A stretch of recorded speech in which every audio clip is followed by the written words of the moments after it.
Ibu Gaga Muhammad, Janariah kembali menjadi sorotan lewat pernyataan-pernyataannya. Kali ini hal itu diungkapkan Janariah saat menjadi bintang tamu pada Kamis tanggal 20 Januari tahun 2022.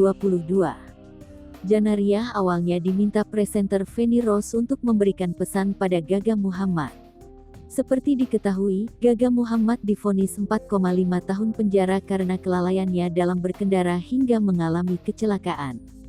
Bahkan karena kecelakaan tersebut, mantan kekasih Gaga Muhammad bernama Laura Anna mengalami lumpuh.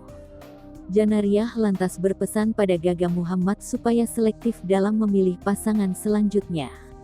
Janariah tak mau Gaga Muhammad mengalami kejadian serupa karena sang kekasih yang melaporkannya. Kalau cari pacar lagi lebih selektif memilih, ucap Janariah. Hati-hati jangan sampai jadi yang kayak sekarang lagi, tambahnya. Janariah pun melontarkan sindiran untuk Laura Anna yang menuntut Gaga Muhammad. Terpenting bagi Janariah, Gaga Muhammad dan kekasih selanjutnya bisa saling mengingatkan. Maksudnya carilah yang baik, jangan kalian sama-sama kecelakaan pada akhirnya nuntut, tutur Janariah.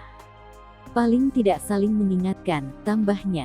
Selain itu, Janariah ingin Gaga Muhammad supaya berhenti mabuk-mabukan. Pasalnya, usia Gaga Muhammad yang masih muda dan memiliki masa depan yang panjang. Intinya yang kita harapkan dia bisa berhenti minum, kalau capek istirahat, kata Janariah. Janariah pun menceritakan momen Gaga Muhammad mengalami trauma menyetir setelah kecelakaan dengan Laura Anna.